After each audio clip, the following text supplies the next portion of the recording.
The question, why don't you take the James Randi $1 million paranormal challenge? That's a question that comes up regularly on my telekinesis videos.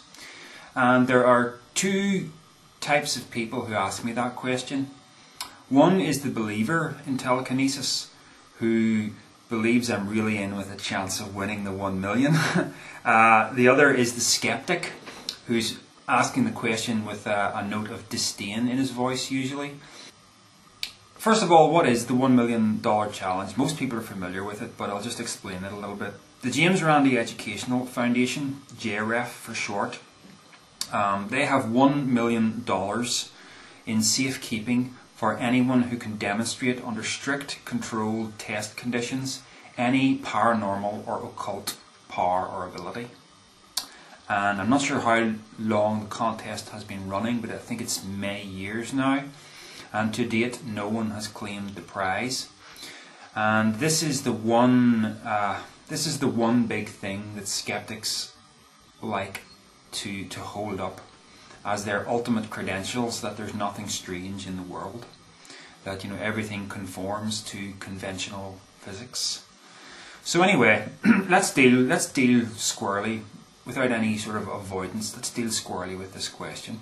First of all, the people who believe I'm in with a chance, it simply has to be said, and I don't mean this to be offensive, but listen, don't be naive.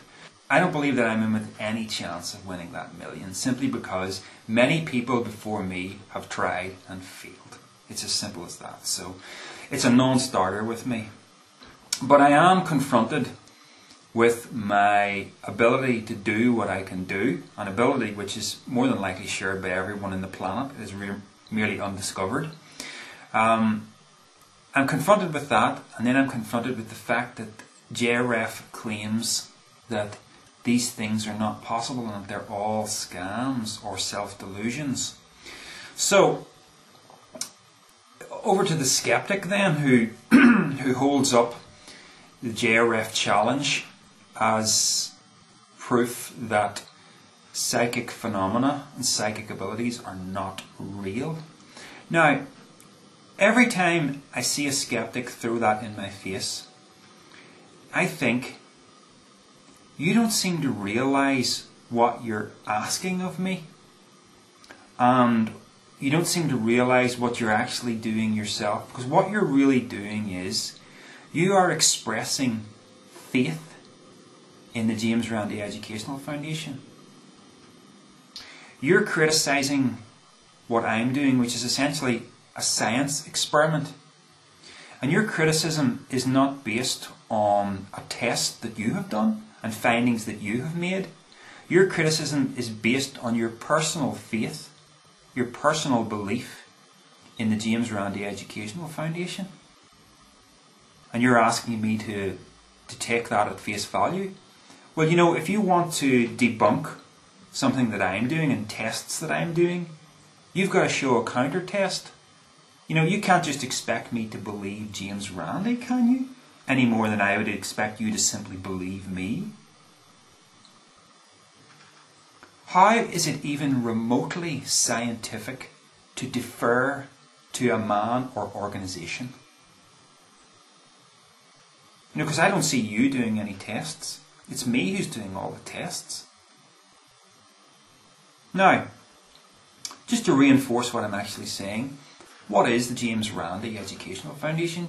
Does it represent the entire consensus of scientific opinion across the world? No. It's just an organisation. I can equally point to another scientist and his organisation, such as Dean Radin, whose speciality is the investigation into psychic phenomena, and he appears to be getting somewhere. So who do I believe? Will I believe James Randi or Dean Radin? You see what I'm getting at? Even if it's coming down to how widely believed something is, do we really just put credence in organisations because of their size and influence? Well, in that case, let's consider the Christian Church. They tell me that they're the representatives of God, and would they lie? They tell me that the Bible is the Word of God and I can trust it. to guide my life. Now, all that is usually very unacceptable to the skeptic, and rightly so. But aren't you doing just the same thing when you place faith in JREF, and then you ask me to place faith in exactly the same thing? This is why I like this quote so much from the book Mental Radio by Upton Sinclair. Mental Radio is a book about telepathy, and the quote is this: "In science, as in politics and religion, it is a lot easier to believe what you have been taught than to set out for yourself and ascertain what happens." Now, what am I doing when I do my telekinesis experiments? I'm setting out for myself to ascertain what happens. Skeptics, I think, have a tendency to see science as a closed system where we can determine what is possible and impossible with great accuracy. So, things like telekinesis are deemed impossible because they appear to defy the laws of physics. But surely you can only say that if you know everything about physics. Do we know everything about physics? Well, there was a time when we didn't know anything about electromagnetism. There was a time when we didn't know anything about radio waves. I don't really subscribe to the view that there is the normal and the paranormal. I just think there is one coherent, multidimensional reality, if you like, and that we can understand this in some kind of scientific framework. But if we define that science purely as classical physics, then we are defining science as a closed system, which is the big mistake that we make. Now, I'm moving a side wheel underneath a glass bowl, and if I were to do that, with the paranormal challenge, I'll take a guess as to what would happen that would make me feel.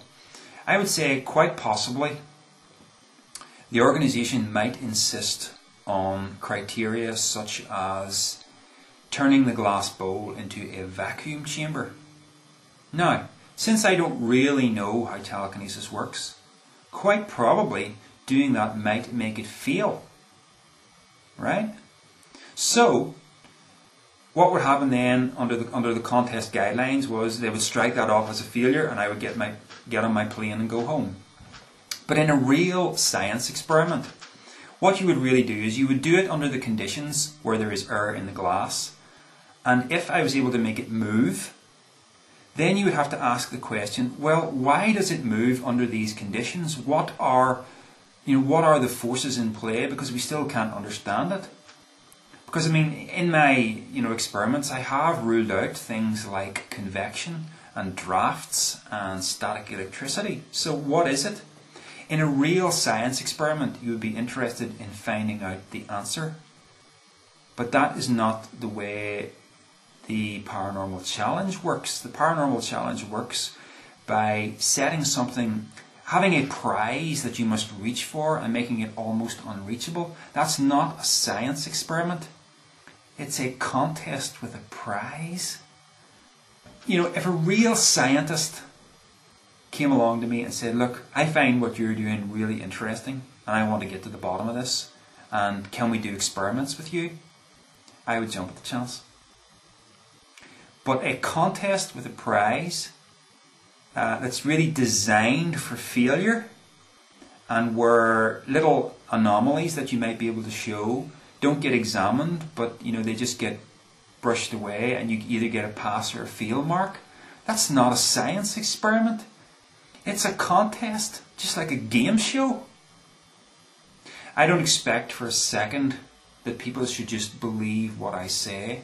And if you watch my whole telekinesis playlist from the beginning, I have been saying from the very start that videos on YouTube do not prove this ability. You prove it to yourself by learning it and doing it. So I have no doubt that the question is still going to be asked again and again on my videos. Well, why don't you go and take the $1 million then? But please understand that when you ask that question, you're not expressing a scientific question. You're expressing your personal faith in an organisation.